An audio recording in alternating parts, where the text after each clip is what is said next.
Estamos. Bueno, muchas gracias por sintonizarnos y gracias porque sé que toda esta serie de colaboraciones con el pastor, con el ingeniero Ismael Mejía han sido de gran agrado y no tengo duda que han sido edificadoras.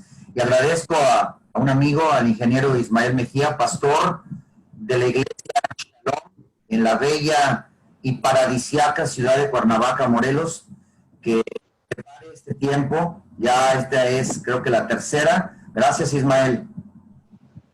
No, hombre, gracias a ti, Héctor. La verdad es que, como tú dices, nos hemos, en cierta medida también divertido en el sentido de que sea algo placentero, no de que sea algo vano lo que estamos haciendo, sino que creo que es muy placentero, satisfactorio poder tener este tipo de diálogo, ¿no? Abierto, franco, y yo agradezco mucho el que me tomes en consideración. Gracias, querido amigo. Pues estamos desarrollando, bajo la guianza del Señor, un tema que es muy importante, es el tema del autosabotaje. Culturalmente, históricamente, y más los latinos, hemos desarrollado hasta por decirlo de alguna manera, un sentido de irresponsabilidad, culpando al diablo, culpando al gobierno, culpando a toda figura de autoridad de nuestros fracasos, de nuestra falta de resultados, y rara vez asumimos la responsabilidad y rara vez hacemos una introspección y buscamos dentro de nosotros lo que no está funcionando. Para arrancar esta colaboración, yo quisiera leer un versículo que está en el libro de Romanos, capítulo 7, versos 19 y 20. Dice el apóstol Pablo: quiero hacer lo que es bueno, pero no lo hago. No quiero hacer lo que está mal, pero igual lo hago. Dice, ahora, si hago lo que no quiero hacer, realmente no soy yo el que hace lo que está mal, sino el pecado que vive en mí. Y dice algo poderoso: he descubierto el siguiente principio de vida, que cuando quiero hacer lo que es correcto, no puedo evitar hacer lo que está mal. Entonces, yo creo que el mal está dentro de nosotros, y luego Pablo dice: miserable de mí, el pecado nos lleva a un estado de miseria, a un estado de pérdida. Dice, pero gracias a Dios por la obra de Jesucristo, que tiene el poder a través de la cruz de circuncidar toda esa parte que le llamamos naturaleza pecaminosa, le llamamos la carne, que tiene un poder dentro de nosotros que nos induce o nos arrastra no a hacer el bien que queremos, sino el mal que aborrecemos. Estamos desarrollando con el ingeniero Ismael Mejía esta temática. La vez pasada hablamos acerca de pensamientos saboteadores, y bueno, hoy estamos aquí por un compromiso que hizo el ingeniero para ahora tocar el tema de las emociones que nos llevan al autosabotaje, esas emociones negativas. ¿Podrías hablarnos acerca de eso, Ismael? Sí, antes de hacerlo, yo quisiera conectarme, porque de eso se trata, es un diálogo, y como yo te he dicho, lo que tú comentas también mueve algunas cosas en mí, me hace reflexionar, pues en tus palabras y en el contenido de ellas, ¿no? Gracias. En este pasaje que tú utilizaste, yo he escuchado cómo muchas personas ¿cómo diríamos? Pues sí, lo utilizan o lo recuerdan, ¿verdad? Y detrás de esto me parece que percibo la intención de querer justificar de repente algo. No creo que fue tu caso, pero sí quiero aclarar lo siguiente. Entonces, esto que dice Pablo, ¿verdad? No soy yo, sino es el pecado que mora en mí. Muchas personas lo toman como base para la justificación. Es decir, no soy yo. Entonces, si no soy yo, pues no soy responsable de esto. Si Pablo lo hubiera dejado ahí, entonces sería válido justificarse a partir de ese texto. pero debemos completar la frase. No soy yo, sino el pecado que vive en mí. ¿A qué me refiero? Bueno, yo en mi casa mando, ¿no? No podría decir que lo que ocurre en mi casa es la responsabilidad de mi vecino que de cuando en cuando viene y me visita, ¿sí? Entonces, no es que Pablo está evadiendo la responsabilidad, porque a final de cuentas el pecado vive en él. Y si vive en él, pues también es porque hay una responsabilidad de todo aquello que vive en nosotros. Y esto estaría en contraposición de lo que Pablo en sus otras cartas desarrolla. Por eso decimos que no podemos agarrar un pasaje y aislarlo, sino lo tenemos que poner en su contexto. Y la otra cosa que hacen mucho los teólogos para poder interpretar, dicen es debemos guardar la unidad de la escritura. O sea, no solo lo que dice este pasaje, sino si este pasaje de alguna manera en lo que vamos a declarar contradice la unidad que es constante a lo largo de toda la Biblia. Entonces, la Biblia habla de que sí tenemos un nivel de responsabilidad o mucho nivel de responsabilidad. Y creo que Pablo lo que describe aquí o lo que descubre es que efectivamente hay fuerzas internas en nosotros que quisieran o pretenden llevarnos en esa dirección. Pero adelante también él va a hablar que en Cristo Jesús tenemos la posibilidad de luchar, digamos, contra estos pensamientos o estas emociones de las que hoy vamos a hablar, que podemos hacernos cargo, que podemos hacernos responsables de ellas y que podemos responder de una mejor manera.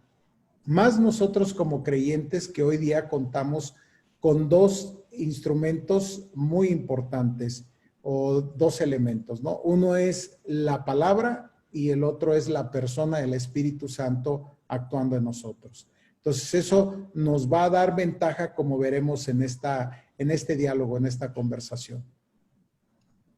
Perfecto.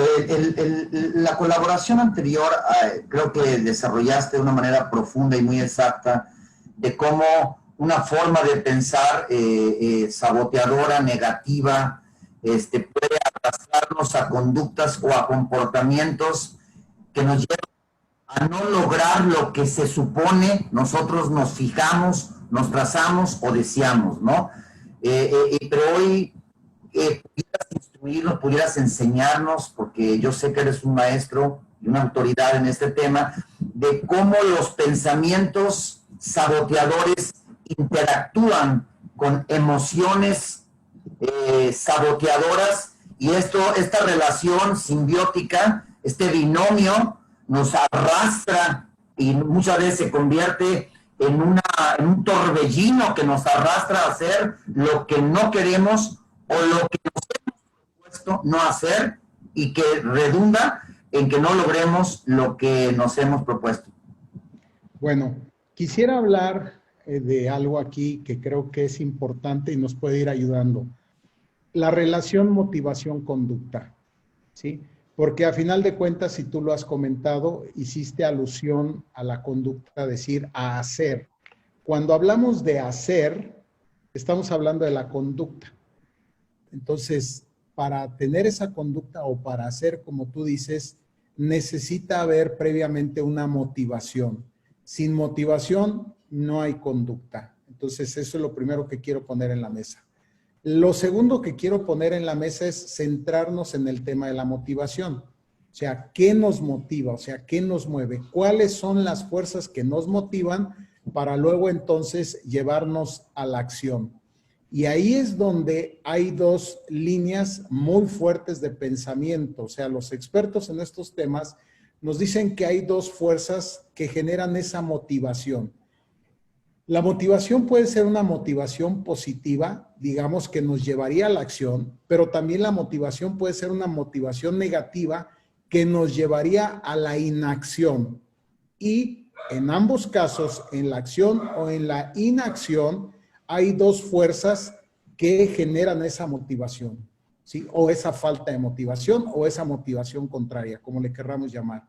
Son los pensamientos y son las emociones. Dos escuelas hay ahí. Algunos van por la línea de que el pensamiento es lo que genera la acción. Obviamente, el pensamiento genera la motivación, la acción.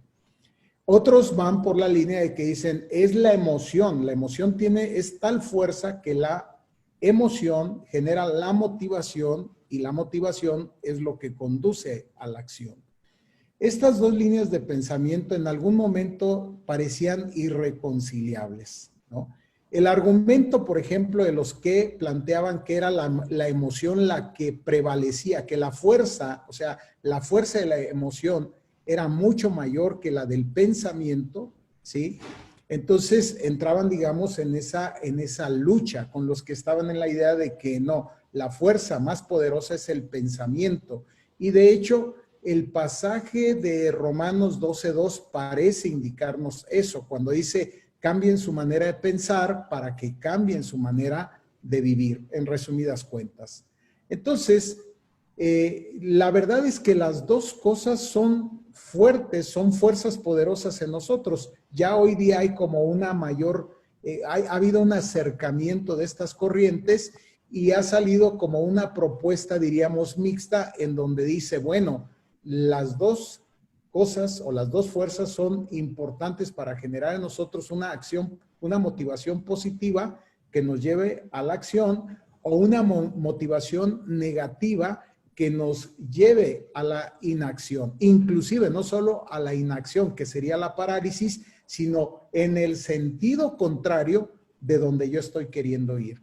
Entonces, esto es interesante, lo quiero poner ahí. El fundamento, digamos, de los que plantean que es la emoción, que la emoción es una fuerza muy poderosa, es el análisis que ellos hacen de las etapas del desarrollo humano, concretamente de la observación de los niños. Los niños no tienen un pensamiento desarrollado como lo tenemos los adultos. Sin embargo, tienen unas fuerzas, déjeme ponerlo así, instintivas, muy poderosas, movidas por la emoción, que les permite sobrevivir, ¿sí? Entonces, están cargadas, digamos, de emoción, por así decirlo, ¿sí? Y entonces eso es lo que les permite sobrevivir, llevándoles a la acción. ¿Cuál acción? Pues para empezar, desde que la madre amamanta al niño, el niño se prende a la teta, ¿sí? Movido, digamos, por ellos le llaman una pulsión, por una fuerza que no surge de la razón. O sea, no es que el niño piensa, híjole, ya tengo que comer, ya llegó la hora, no creo que ya me toca, entonces, ¿ahora qué habrá de comer? O sea, eso sería un pensamiento más elaborado. Si no hay una fuerza, que es una pasión, una emoción que mueve al niño y que le permite, que lo mueve hacia la acción y entonces se prende de la teta de la madre y entonces empieza a succionar y el niño se va desarrollando desde este campo. Entonces de ahí se toma la idea de que las emociones tienen tanta fuerza y tanto valor como los pensamientos. Yo quisiera en esta temática, sin salir de este tema, ¿cuál es la diferencia entre una emoción y una pasión? Yo creo que cuando nosotros hablamos de una pasión, hablamos como de una emoción intensa. Intensa. ¿Sí? Porque las emociones tienen como un valor, como todo, ¿no? O sea, son graduales. Yo me puedo enojar en el nivel 1, pero también me puedo enojar en el nivel 10, ¿no? Que sería el máximo nivel. Y así podemos nosotros hablar hablando de la pasión, yo creo que son emociones muy intensas, o sea, llevadas a un nivel muy elevado. Ok, entonces pudiéramos ir trazando una línea que dijera, si para llegar a una acción tiene que haber una motivación, pero para que haya una motivación dentro de alguien, una emoción tiene que elevarse al nivel de una pasión. ¿Es correcto eso? Bueno, lo que yo esperaría entonces que igual que la emoción es intensa, la motivación es muy fuerte y la acción también podría ser una acción muy intensa, ¿sí? Es decir, el grado nada más me haría saber de la magnitud, digamos, de la respuesta, ¿no? O sea, el estímulo, el nivel de estímulo, pues me va a hablar del nivel de respuesta que voy a tener a esto, ¿no? Pongamos un ejemplo, una madre que se enoja, está muy enojada con su hijo y a lo mejor en ese enojo le grita. Entonces a lo mejor está enojada en nivel 2, le pega. A lo mejor está enojada en nivel 4 o 5, ¿sí? Lo violenta, lo maltrata, o sea, llega al extremo, probablemente está enojada en nivel 10. Y esa pasión, quitemos la parte ahorita del pensamiento, nada más dejemos la pasión, esas pasiones son irracionales, ¿no? O sea, nos pueden llevar a acciones extremas. Entonces ahí es donde necesitamos, como veremos, combinar la parte del pensamiento con la emoción para poder equilibrarnos. ¿Cómo una persona como el apóstol Pablo, sin duda, él tenía una motivación intensa para hacer lo que hizo? A él ni los naufragios, ni los latigazos, ni las prisiones, ni todo lo que sufrió en su travesía o en su asignación logró desmotivarlo, desencarrilarlo de esa dirección que Ananías oró por él se enrutó, él se comprometió. Sin embargo, me atrevo a decir con un profundo respeto, un gran porcentaje, me atrevo a decir, sin tener una estadística en la cual soportarme, 7 de cada gente en una comunidad no tienen una motivación tan fuerte, tan definida como la tenía Pablo. Cualquier cosita que sucede, cualquier evento que acontece en la vida comunitaria es lo suficiente, le provee algún argumento para desistir, para renunciar o para dar un paso atrás de eso que se habían propuesto como ser en una vida comunitaria, en una vida de iglesia. O sea, ¿qué es lo que pasa realmente aquí en esta situación?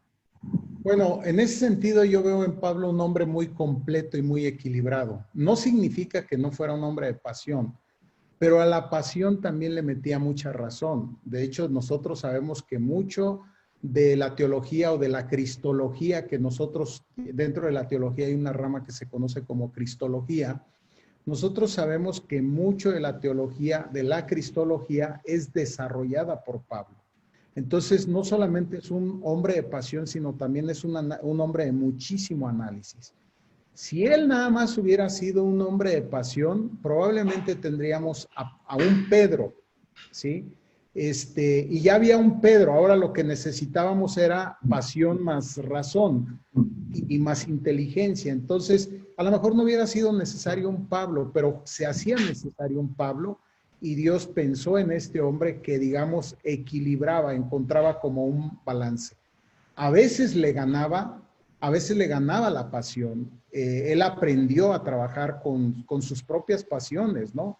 Yo creo que a Pablo le gana la pasión cuando descalifica a Juan Marcos, ¿no? Que se regresa en el primer viaje misionero, y entonces, siendo un hombre de pasión y teniendo, ¿cómo diríamos?, como esquemas muy claros y hasta cayendo en la rigidez, considera que Juan Marcos no es una persona apta para seguir en el equipo de trabajo, no es el nivel que un gerente o un director como es Pablo, integraría a alguien con estas características, ¿no? Y literalmente lo desecha. Esto genera un conflicto entre él y Bernabé. Bernabé tiene otro tipo de pasiones, porque las pasiones no solamente son de este tipo, también las pasiones, viéndola positivamente, puede ser cuando tú te involucras mucho con una persona, o sea, eres como una persona de mucha misericordia. Eso también es una pasión de mucha compasión.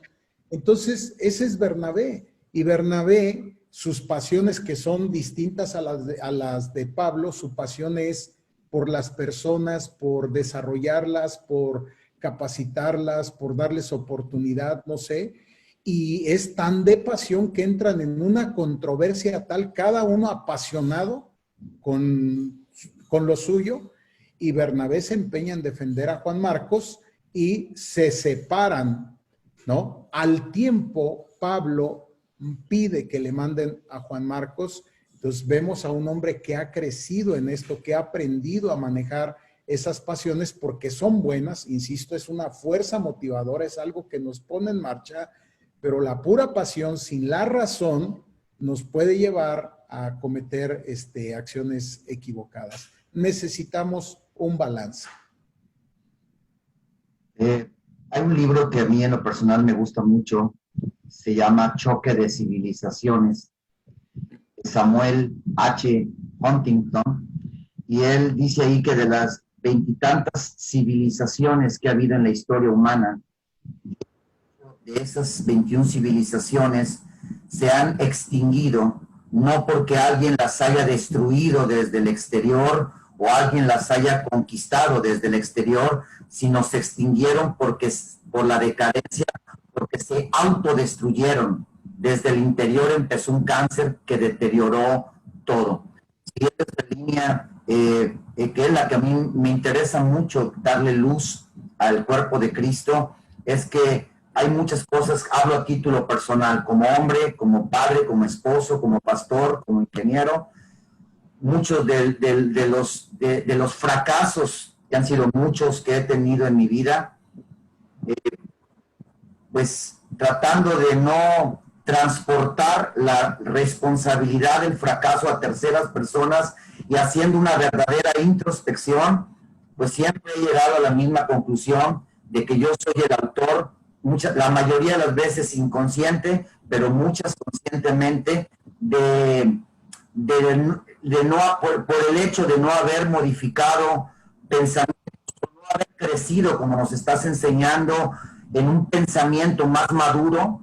Esa falta de madurez en mi forma de pensar ha provocado que las emociones muchas veces nublen mi razón y me han arrastrado a comportamientos y a conductas que no han acabado bien y que me han llevado en muchos casos a perder cosas que nunca deberían haberse perdido.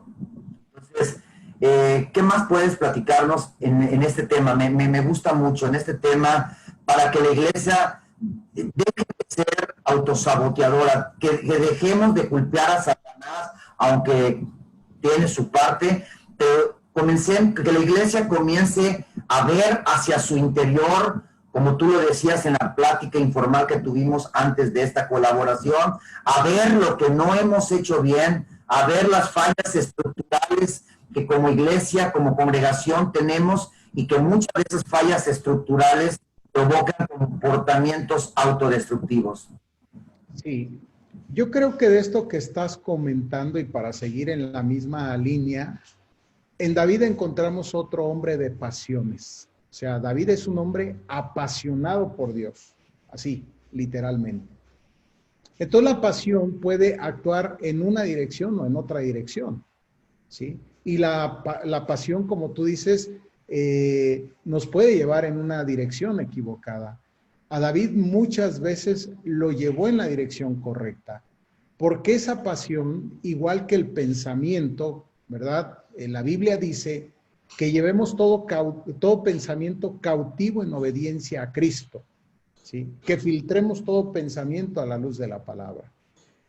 De la misma manera, se nos pide que ciñamos, o sea, cuando dice ciñan los lomos, ¿no?, de su entendimiento, o sea, cuando el apóstol Pablo nos invita a ceñirnos, ceñir es eso, es sujetar.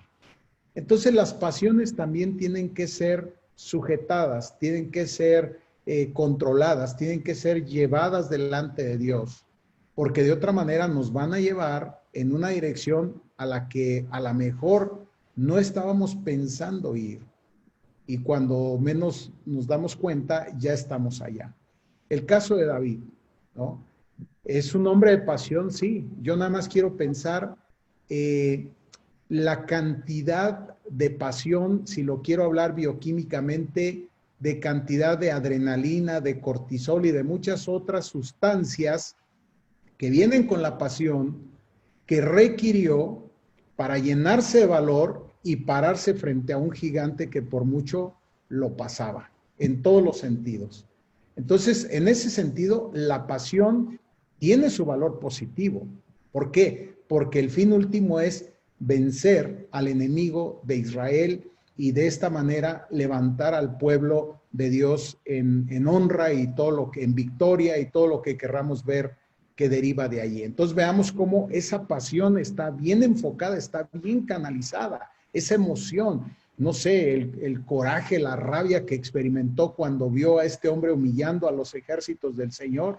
¿Quién es este incircunciso? No creo que dijo, ay, pues quién es. No, no, no, no. Creo que estaba lleno de rabia, la misma rabia que le generaba cuando un león venía y se llevaba una de sus ovejas, ¿no? O un lobo, lo que fuera, esa misma rabia, que esa es una rabia, diríamos, válida, porque tiene que ver con un acto de injusticia que se comete, ¿sí? Y entonces él ve esto y se llena de rabia y se llena de valor y se llena de esa pasión, lo lleva. Yo creo que como Hulk se transforma, agarra su onda y dice, yo lo enfrento, ¿no? A lo mejor, de momento, si tú me preguntas, ¿mide? No, se mueve a otro campo que es el campo de la fe y dice, el Señor está conmigo, ¿no? No deja de ser atrevido, no deja de ser, no sé, muchas cosas que inclusive los que lo rodeaban no lo entendían, ¿no? Los hermanos lo vieron como una fantochería y su rey lo vio como, pues como un tonto imberbe que está diciendo cosas que ni sentido hace, ¿no? Pero yo creo que lo vieron tan decidido, tan determinado, que Saúl dijo, bueno, pues vamos a darle carne a los perros, ¿no? Porque ciertamente, pues lo pudo haber matado Goliat. Pero él movido por esa pasión, y la fe también es pasión. O sea, a eso voy. O sea, es razón, pero también es pasión. Y entonces, ¿qué hizo? Se paró enfrente del gigante y bueno, la historia la conocemos todo. Ahí la pasión está bien canalizada, bien manejada. Esa misma pasión, o otro tipo de pasión, lo que experimentó cuando estaba en el palacio y vio a Betsabé desnuda bañándose, podemos verlo, ¿no? Y entonces, lo merezco, soy el rey, puedo tomar lo que yo quiera, ¿sí? ¿Dónde está la razón? O sea, ¿dónde está ahí? Se nubla totalmente, como se nubló, si quieres, un tanto allá, pero la pasión me está llevando en una dirección incorrecta. En el primer caso, la pasión está canalizada de forma correcta. En el segundo caso, la pasión está canalizada de manera incorrecta y los resultados que se obtienen en uno y otro caso lo podemos ver. Uno conduce al éxito, no solamente del pueblo de Israel, sino su propio éxito, porque eso lo llevó en la dirección correcta hasta alcanzar el reino, ¿no? Convertirse en un rey. Y lo otro, pues sí, de momento tuvo la satisfacción, digamos, ¿no? Pero después el resultado fue terrible. Entonces, ahí está, digamos, un poco esto que tú comentas de cómo es que si de repente esas pasiones, si no están bajo el control de Dios, a través de su espíritu, nos pueden llevar en la dirección equivocada. Decirle al auditorio que Dios puso esas pasiones en nosotros, ¿eh? O sea, porque es lo que decíamos al principio, es fuerza que motiva, fuerza que nos echa para adelante, fuerza que nos pone en movimiento, pero necesita estar regulada. Yo quisiera seguir en esa misma línea, me emociona esta línea y tomando en cuenta, tomando este ejemplo que nos diste del rey David, antes de que él viera a Betsabé e hiciera lo que hizo, dice la escritura, dice, en la temporada en la que los reyes salen a la guerra, David se quedó en casa. Es decir, parafraseando este versículo bíblico, David estaba en el lugar incorrecto, ¿no? No porque el palacio fuera un lugar pecaminoso, que lo indujera, no, sino porque era la temporada, era el tiempo donde él debía estar en la tierra de su asignación. Entonces podríamos en esta línea de pensamiento, podríamos también explorar un poquito, Ismael, de que cuando estamos en esa área correcta donde Dios nos ha asignado, nuestra pasión nos va a arrastrar en la dirección correcta. Pero cuando estamos fuera de esa tierra, de esa área de asignación donde Dios nos ha puesto, pues muchas veces por más inocente que parezca ese escenario, que puede ser en este caso un palacio, un trabajo o un hobby, indudablemente nos puede o nos va a arrastrar en la dirección incorrecta. Y yo en una palabra, para dejarte esto que nos expliques, es que estar fuera del lugar correcto para mí es desorden, estar en el lugar correcto para mí es orden. Y Dios es un Dios de orden. Correcto. Yo creo que aquí me voy a poner un tanto, voy a conectar más con mi dimensión espiritual. Hablando de lo correcto y lo incorrecto, yo creo que ese territorio del cual tú hablas, estar en ese territorio correcto que me permite regular las emociones, que me permite regular el pensamiento. Yo hablo siempre de filtrar los pensamientos, de filtrar las emociones. Yo creo que ese terreno correcto es la comunión con Dios. No creo que fue simplemente el hecho de no haber ido a la guerra. Yo creo que la comunión de David con Dios se relajó un poco. Y es algo que el creyente no nos podemos dar oportunidad para eso, ¿sí? Darnos como vacaciones, darnos descanso, porque uno puede entrar en el campo de la ociosidad. Ese es otro tema muy interesante, que es la inactividad y la inacción, o sea que el pensamiento nos está llevando a donde quiere, las emociones también. Las emociones y los pensamientos tienen que tener un objetivo, tienen que estar dirigidos, ir en una dirección, porque lo que dijimos son fuerzas motivadoras, ¿sí? Que nos van a llevar finalmente a una acción. Sí, si claro. los dejamos sueltos, son los pensamientos y son las emociones las que nos van a gobernar. Y los seres humanos, ya lo dijimos, son seres de pasiones. Y dentro de esas pasiones están las pasiones nobles, llamémosles así, y están las pasiones pecaminosas, ¿no? De las cuales tú comenzaste hablando, lo que Pablo descubrió, que había unas pasiones que lo iban a acompañar toda su vida, ¿no? A esto los psicólogos le llaman pulsión de muerte, ¿sí? Es decir, ellos argumentan que todos los seres humanos en esencia tienden a la vida o a la muerte.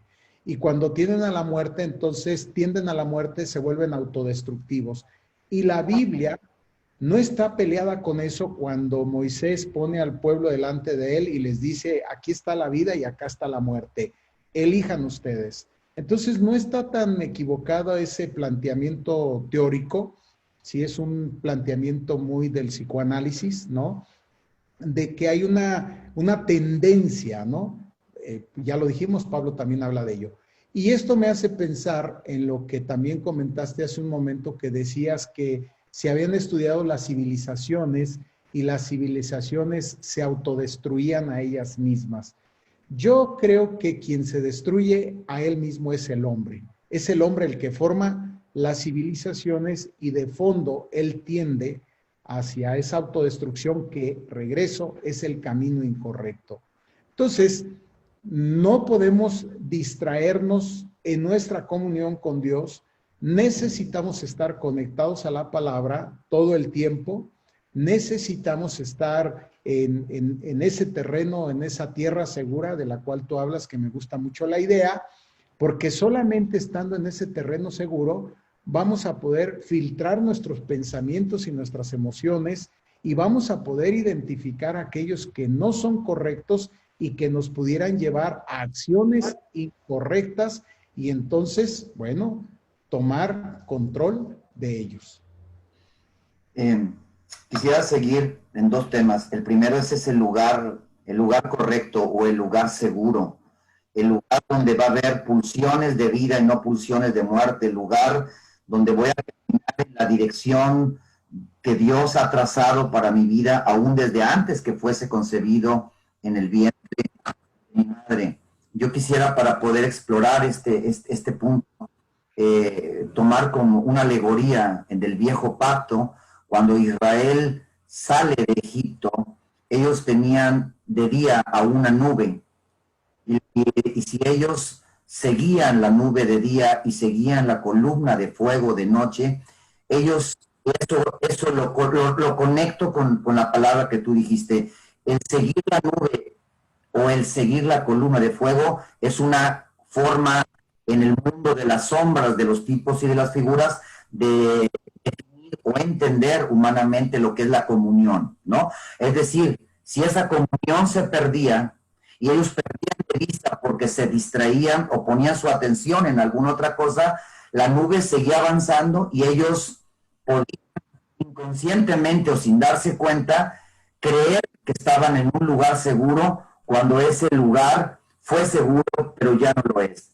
Hago mención de esto, Ismael, porque hay muchas, lo platicábamos hace un momento antes de entrar a grabar, las congregaciones cristianas que repiten sin ponerse a pensar o hacer un análisis frío, objetivo, de que si lo que estamos haciendo lo debemos seguir haciendo en el futuro o en la nueva normalidad.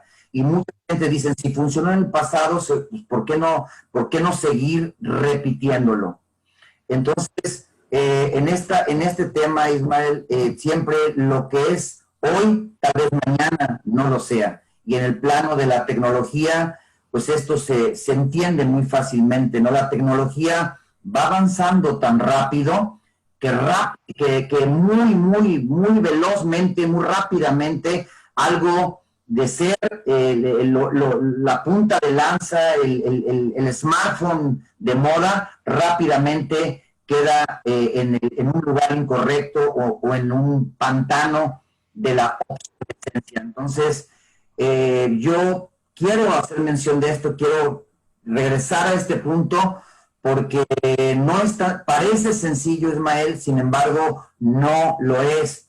Tenemos un Dios dinámico, dice la Escritura, que hay veces que la nube, por semanas enteras o meses, la nube caminaba, se movía, pero hay veces que la nube se detenía una semana y al siguiente día se ponía en marcha, ¿no? Entonces, creo que es ese concepto del lugar correcto, el lugar seguro, el lugar de comunión, donde mis pasiones, dicho en terminología psicológica, donde va a haber dentro de mí pulsiones de vida que me van a arrastrar o a impulsar en el propósito eterno, en la dirección correcta, y que se va a cumplir. Todo lo que yo haga me irá bien porque Dios lo va a autorizar. Entonces, ¿qué piensas de esto que acabo de mencionar? Bueno, ahorita tocaste un tema que me alcanza. No sé si se alcanza a ver esta imagen ahí en este... Sí se ve. Sí se ve. Bueno, esa imagen, yo a través de esta imagen trato de explicar algo. Súbelo un poquito. Ahí. A través de esta imagen yo trato de explicar algo. Si tú puedes ver, es una curva, ¿sí? Y esa curva, por decirlo así, divide, ¿verdad?, en dos campos. Arriba pongo el reino y abajo pongo la cultura. Y luego dibujo o pretendo dibujar algo que me represente a la iglesia, ¿sí? Y entonces la pregunta que yo le hago a la gente es, ¿dónde consideran ustedes que debe estar la iglesia? ¿Sí? Es decir, en la cultura, en el reino o entre los dos, ¿sí? Voy a quitarlo ya, ahí lo dejo. Sí. La gente lo fija en su mente. Entonces, si te fijas, es una curva, arriba está el reino, abajo está la cultura. Por cultura estoy hablando de todo lo que nos rodea, ¿no? Entonces, ¿dónde debería de estar la iglesia? Y mucha gente me dice, pues en el reino. Yo lo que les digo es que la historia nos enseña algo. Hay iglesias que han pretendido equipararse al reino. Y entonces confunden, piensan que la iglesia es el reino. Primero quiero decir a la gente que el reino es mucho más que la iglesia. La iglesia promueve el reino, pero no es el reino como tal, ¿sí? Cuando yo hablo del reino, uno de los elementos que integra el reino son los valores. Y los valores del reino, ¿verdad? Desde mi posición y de lo que yo entiendo en la palabra, son absolutos y son eternos, no cambian, ¿sí? Es decir, la palabra de Dios no pasa. Pero tengo que identificar que, bueno, antes de esto, decirles que las iglesias que pretenden equipararse al reino se alejan de la cultura y entonces no tienen un impacto en la cultura, no pueden tocar a la cultura porque no están dentro de la cultura, ¿sí? ¿Y cómo va a entender la gente el mensaje del reino si no lo hace en el lenguaje de la cultura? Jesús era un experto en esto, por eso él utilizaba las parábolas y él entendía la realidad de la cultura y fue en medio de la cultura que él promovió el reino. Si quieres, se metió en la cultura. Como judío, seguía las tradiciones, ¿no? En este caso, de su cultura. Y bueno, como si hubiera visto entrando en conflicto con la cultura, probablemente nunca hubiera tenido el éxito que tuvo. Hay otras iglesias que totalmente se han perdido en la cultura y entonces ya no promueven los valores del reino, sino lo que promueven son los valores de la cultura. Y podemos encontrar muchísimas iglesias ahí. Yo no soy quien ni para juzgar las que se equiparan al reino, ni para juzgar las que están dentro de la cultura, pero las puedo identificar. Creo que hay iglesias que están en el medio, es decir, toman los valores del reino y los promueven en la cultura, pero también toman aquello de la cultura que no entra en contradicción con los valores del reino. Voy a poner un ejemplo. Hay iglesias que a lo mejor en medio de la cultura, bueno, hoy la música que se utiliza es distinta a la que se utilizó en el tiempo de Jesús o inclusive en la que pudo haberse utilizado en la iglesia hace 20, 30 años, ¿sí?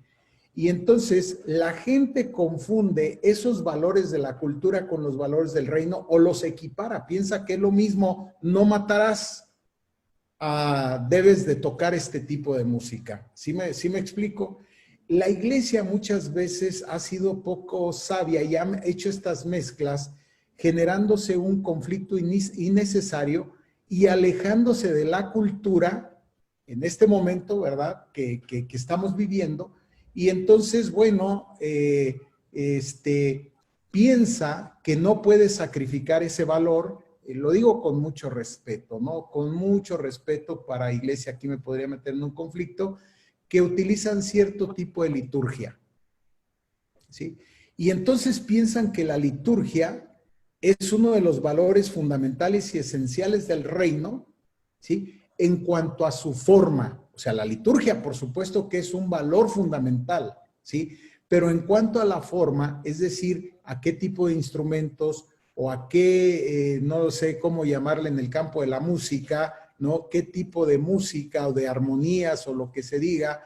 Y entonces ellos están casados con que tiene que ser con esta música, llámese, digamos, la música barroca. Imaginemos que en este tiempo equiparamos la música barroca a un valor esencial del reino que es ama a tu prójimo. Le damos el mismo peso y el mismo valor, ¿sí? Entonces, en ese momento nos alejamos de la cultura y no podemos impactar en la cultura. No sé si me estoy explicando, pero eso debemos tener mucho cuidado con ello, ¿no? Esto hablando acerca, porque tú lo pusiste en la mesa del tema de la iglesia. Digo, es un tema fascinante que nos podríamos meter mucho más y entonces entender que los valores del reino los debemos defender, debemos inclusive morir por ellos, pero los valores que están en la cultura tienen una característica, son relativos. Están inmersos en el tiempo y pueden cambiar. Si ser como Jesús significara utilizar la túnica y el tipo de calzado que él usó, ¿no? Y traer un manto y el pelo largo si fue el caso y lo utilizó y la barba, ¿acaso eso nos hace más como Jesús? No, lo que nos hace más como Jesús es lo interno, son las actitudes, son esos valores eternos que él promovió. ¿Me explico? Entonces, por demás está si utilizo uno u otro tipo de de vestido que se ha ido modificando en la cultura y guardando algunas normas que también la Biblia nos advierte que tengamos cuidado y que seamos decorosos, todo eso sí, pero de ahí en más a quererle dar un peso que no lo tiene, ¿no? Por ejemplo, a esto que estoy señalando, la iglesia ha caído en muchos de estos errores, alejándose de la cultura y entonces no teniendo, queriendo impactar a la cultura, pero no teniendo ningún tipo de contacto con ella. Por último, Ismael, para ir cerrando este tema, o para cerrar este tema, no para ir cerrándolo, para mí era tan importante que la gente que amablemente se conecta para ver estas colaboraciones entienda, es la importancia, la envergadura de que un proyecto que Dios le ha asignado a su iglesia no se deje a la mitad, no se deje nada en obra negra. La Biblia es muy clara, dice: cualquiera que ha sido llamado a edificar algo en la tierra, siéntese. Y es importante sentarnos y concentrarnos para hacer un cálculo, un presupuesto, para no empezar y quedarnos a medias, como se quedan muchos matrimonios, muchas familias, muchos ministerios, por falta de recursos. Yo me hago una simple pregunta y quisiera que reflexionáramos y cerráramos con esto. ¿Qué hubiera sido en el mundo de las sombras, de los tipos y de las figuras si Noé se hubiera autosaboteado? Si Noé se hubiera dispersado o se hubiera desenfocado del proyecto que Dios le dio. ¿Qué pasa si en el lenguaje que tú ahorita mencionaste, si Noé hubiera sido altamente influenciado por la cultura y se hubiera separado como el hijo pródigo de los valores, de las prioridades del reino, que para esa temporada y para Noé era un proyecto llamado el arca, del cual dependía en ese momento la salvación, y apuntaba a preciosa y perfecta de Cristo. Pero muchas veces pequeños proyectos en la iglesia o en las congregaciones que no salen por la irresponsabilidad de uno o de otro o de todos, no dicen, bueno, no es para tanto. Sí, es para mí es muy importante, porque si ya regresamos, como que nos fuimos, ¿verdad? Sí.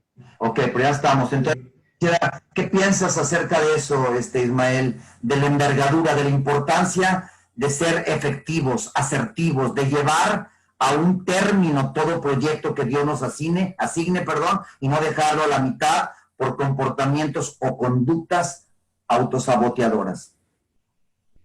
Sí, yo creo que Jesús decía que de lo profundo del corazón emana la palabra, hablando de la palabra es acción. Obviamente no estaba pensando solamente en la palabra, sino estaba pensando en todo lo que el hombre es. Y él hablaba de sanar el corazón. Yo creo que necesitamos sanar nuestros corazones. Dios hace eso. Dios puede sanar nuestro corazón, para que entonces en ese sanar nuestro corazón, los judíos cuando hablan del corazón hablaban de la vida interior, nuestros pensamientos sean sanados, nuestras emociones sean sanadas, el ejercicio de nuestra voluntad sea sanada, ¿verdad? Encontremos motivaciones correctas, ¿no? Y esas motivaciones correctas, regresando a lo que tú planteaste, pues tienen que ver con el plan y el propósito de Dios para nuestras vidas. Entonces nosotros nos alineamos a ese plan y a ese propósito. Tú ahorita hablaste de Noé.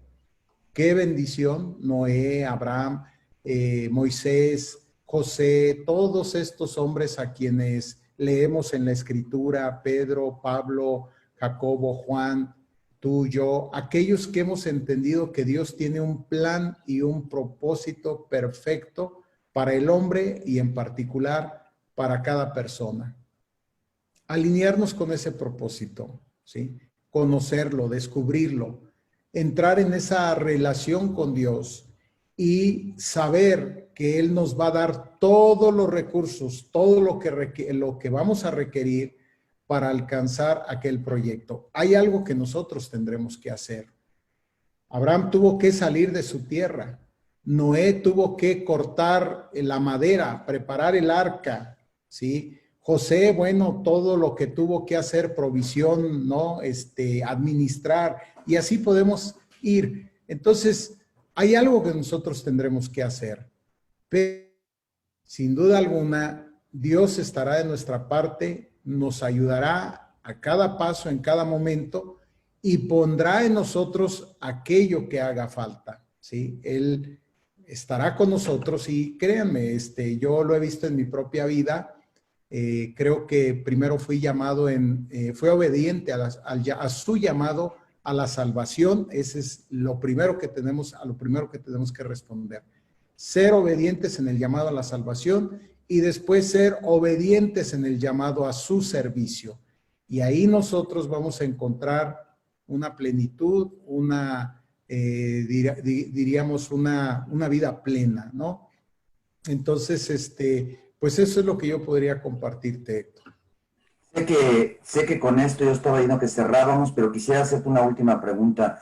¿Podrías explicarnos para que lo entendiéramos en primera instancia yo y todos los que nos están escuchando, qué es una pulsión de muerte? Pues es un pulso. Un pulso. O sea, sí, la palabra pulsión viene de pulso, ¿sí? De latido. Creo que nos queda muy claro con el tema, y te digo, no está lejos de lo que Jesús decía cuando hablaba del corazón. Es decir, detrás de cada pulso, ¿no? Hay vida, ¿sí? Hay vida, ahí está la vida. Pero esa vida puede seguir dos direcciones. O sea, ¿vivir para qué? ¿No? ¿Vivir para morir o vivir para vivir? ¿No? Entonces, Moisés, bueno, Dios a través de Moisés invitaba a que cada pulso, que cada respiro, que cada intención estuviera alineada con su plan y propósito. Y que si estaba alineada en su plan y su propósito, sería una vida de bendición. De caso contrario, cada pulso, cada respiración y cada intención que fuera contrario a lo que era su plan, tendría un efecto y una consecuencia sobre nuestras propias vidas, ¿sí? Porque a final de cuentas, somos nosotros quienes nos hacemos daño, somos nosotros quienes nos amamos. Entonces eso llamaba pulsión de muerte y eso nos hace vernos como autodestructivos. Y estoy hablando del que habló de pulsión, el que metió el concepto de pulsión de vida y pulsión de muerte es el padre de la psicología moderna, que era Freud, ¿no? Él decía, es que qué interesante que parece que el hombre quiere vivir y sin embargo sigue un camino de muerte, ¿no? Entonces es interesante porque la Biblia también en alguna medida nos dice eso, ¿no? Que deberíamos de ir por el camino de la vida, pero lo que tú ya comentabas al principio de Pablo, hay algo en nosotros que la Biblia llama carne de pecado que nos hace ir en la dirección de la muerte. Solamente a través de Cristo, ¿verdad? Es que nosotros podemos regresar a ese camino correcto. Ok. Pues muchísimas gracias, Ismael Mejía, pastor de la iglesia Shalom en Cuernavaca. Como siempre, Ismael, todos los temas que nos hace el favor de participar son súper mega interesantes. Sé que eres un hombre muy ocupado. Gracias por hacer este tiempo, este espacio, para poder proveer de recursos y empoderar el cuerpo de Cristo. No, hombre, una bendición otra vez haber estado contigo en estas entrevistas, que más que entrevistas, te decía, yo las considero diálogos, y eso es muy importante, y ojalá que te animo para que este espacio siga adelante y también se pudiera ir enriqueciendo con otros discursos y otros diálogos de otras personas. Entonces, toda una bendición, mi querido Héctor. Te mando un fuerte abrazo, saludos a tu familia, un saludo a tu congregación y estamos conectados. Claro que sí, bendiciones. Hasta luego.